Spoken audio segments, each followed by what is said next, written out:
Gold, trusted gold buyers. మీరు తాకట్టు పెట్టిన బంగారాన్ని విడిపించి ఈ రోజు ఉన్న మార్కెట్ ధరకు కొనబడను.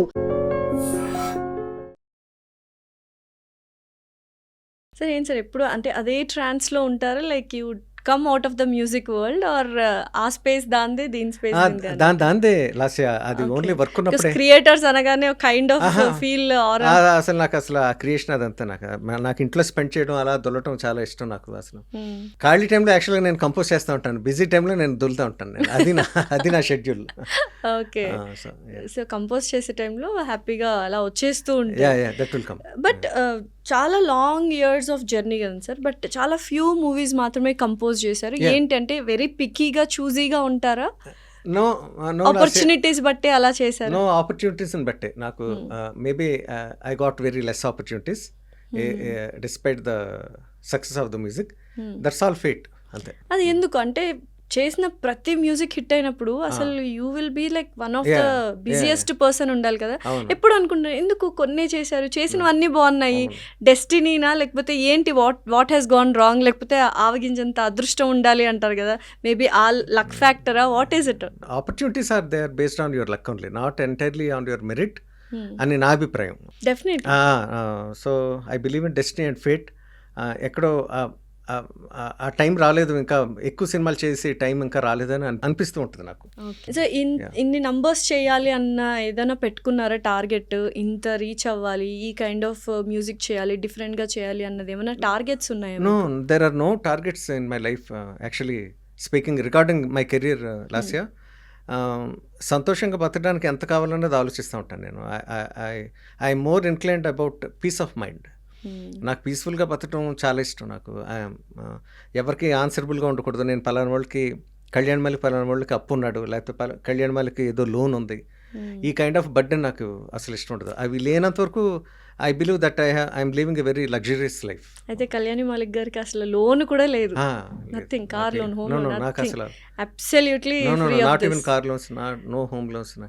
అవి ఆ డబ్బు ఉన్నప్పుడే వాటిల్లోకి నేను వెంచర్ చేస్తాను నేను ప్రాపర్గా.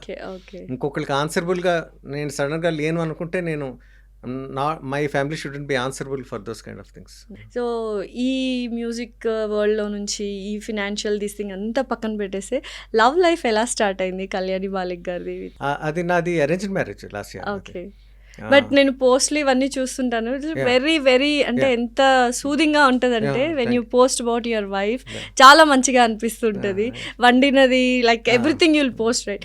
సో ఏంటి sir, what is a special bond? ఇప్పుడు చూస్తున్నాం రిలేషన్షిప్స్ అన్నీ people are like simply they are breaking out or something like that, but ఆ స్ట్రాంగ్ రిలేషన్షిప్ ఎలా ఉంటుంది, ఏంటి? స్ట్రాంగ్ రిలేషన్షిప్ అది ఎందుకు జరుగుద్ది, ఎందుకు ఇద్దరు మనుషుల మధ్యన అంత ప్రేమ ఉంటుంది అన్నది చెప్పడం చాలా కష్టం. ఇట్స్ చాలా డైవర్సిఫైడ్ టాపిక్ అది. నాకు తెలిసి అది కేవలం మంచి భార్య లేకపోతే మంచి భర్త ఒకరికొకరు దొరకటం చాలా చాలా అదృష్టం అది లాస్య, పూర్వజన్మ సుకృతం అంటాను. ఇందులో అదృష్టం బాగా వర్కౌట్ అయింది. డెఫినెట్గా నేను అదృష్టం అవుతాను తనకన్నా. I believe always indebted for her unconditional love.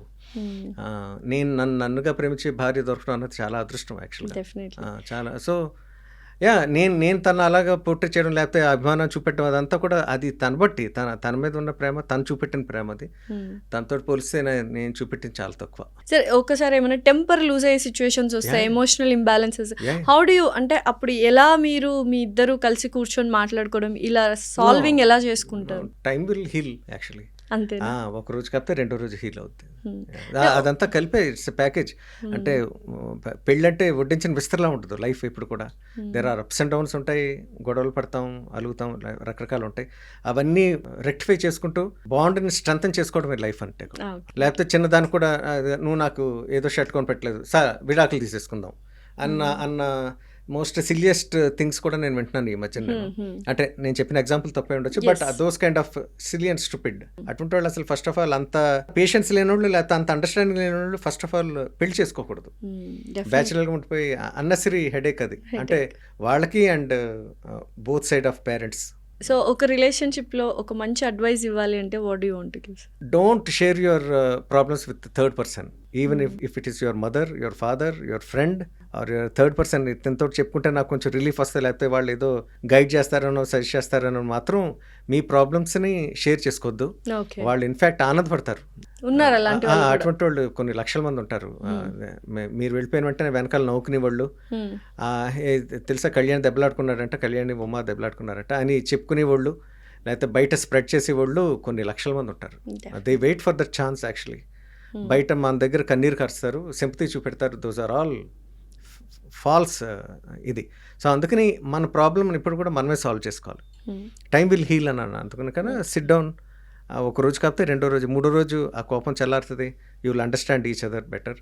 మీకు మీరే సాల్వ్ చేసుకోవడం ఎప్పుడు ఉత్తమం, బయట చెప్పొద్దు. అండ్ కళ్యాణి గారికి మల్లికార్జున స్వామి అంటే విపరీతమైన ప్రేమ, అభిమానం అండ్ భక్తి. ఏంటి సార్, ఎక్కడి నుంచి వచ్చింది? ఏదైనా ఇన్సిడెంట్ ద్వారా కనెక్ట్ అయ్యారా మల్లికార్జున స్వామి? లేదు లాస్య, జస్ట్ లేదు. నాకు మల్లికార్జున స్వామి అన్న యాక్చువల్లీ ఈక్వల్లీ వెంకటేశ్వర స్వామి అన్న ఇద్దరు నాకు చాలా ప్రాణం. నాకు ఎక్కువసార్లు గుడికి వెళ్ళింది ఈ రెండు, శ్రీశైలం అండ్ తిరుపతి రెండు చాలాసార్లు వెళ్ళాను నేను. నో ఇట్ హ్యాపెండ్ చిన్నప్పటి నుంచి the way we are brought up and devotional ఇది. ఆ రెండాటి ఆ ఇద్దరు దేవుళ్ళ మీద నాకు కొంచెం భక్తి ఎక్కువ, ఇష్టం ఎక్కువ. So like brought up is very important అంటారు కదా సార్. అమ్మ నాన్న గురించి ఏమైనా చెప్తారు రెండు మాటలు? అమ్మ నాన్నగారు ఇద్దరు లేరు ఇప్పుడు నాకు.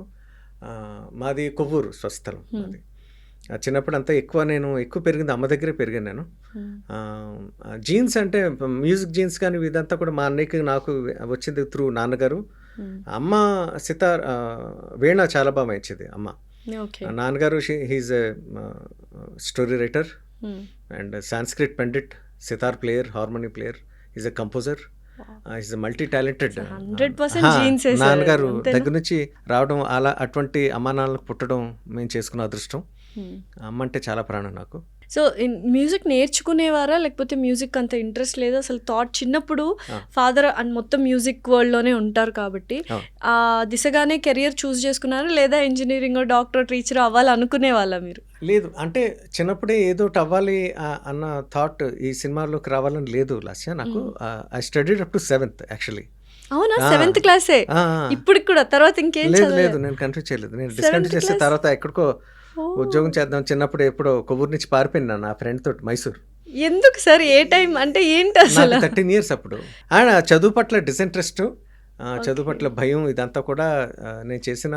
I regret for that. పైగా ఒకరే కదా మీ ఫ్రెండ్ తో ఇద్దరు కలిసి, ఎవరి ప్లాన్ మీద? మీ ఫ్రెండ్ వాడు ప్లస్ వాడు శాషాయిని నా ఫ్రెండ్. ఇప్పుడు కాంటాక్ట్ లో? He's in contact. తర్వాత ఎప్పుడుకో ఆల్మోస్ట్ 20 years తర్వాత కలిసి ఉంటారు. ఆడు ఎక్కడ ఉన్నాడు, నేను ఎక్కడ ఉన్నాడు తెలియలేదు నాకు. మిమ్మల్ని ఫైండ్ అవుట్ చేయడం నన్ను ఫైండ్ అవుట్ చేశారు వాళ్ళు. ఒక ఇంటర్వ్యూ చూసి, ఇంటర్వ్యూలో ఈనాడు ఇంటర్వ్యూ ఇచ్చాను నేను ఎప్పుడు. అది చదివి వాళ్ళు నన్ను ఎలాగోలాగా పట్టుకున్నాడు. కొవ్వూరు నుంచి ఎక్కడికి పారిపోయారు? మైసూర్కి వెళ్ళారు. అక్కడ ఫ్రెండ్స్ ఇంత చిన్నపిల్లల్ని వేసుకుని వచ్చేస్తావా, అసలు బుద్ధి ఉందా లేదా అని వాళ్ళ ఫ్రెండ్స్ తిట్టి, వాళ్ళే డబ్బులు పుగులప్ చేసుకుని నన్ను తిరిగి చెన్నై, మా నాన్నగారు వాళ్ళు చెన్నై ఉంటే చెన్నైకి పంపారు నన్ను. That's how I reached Chennai and stayed back there and came into this as a chorus singer and my life started from there.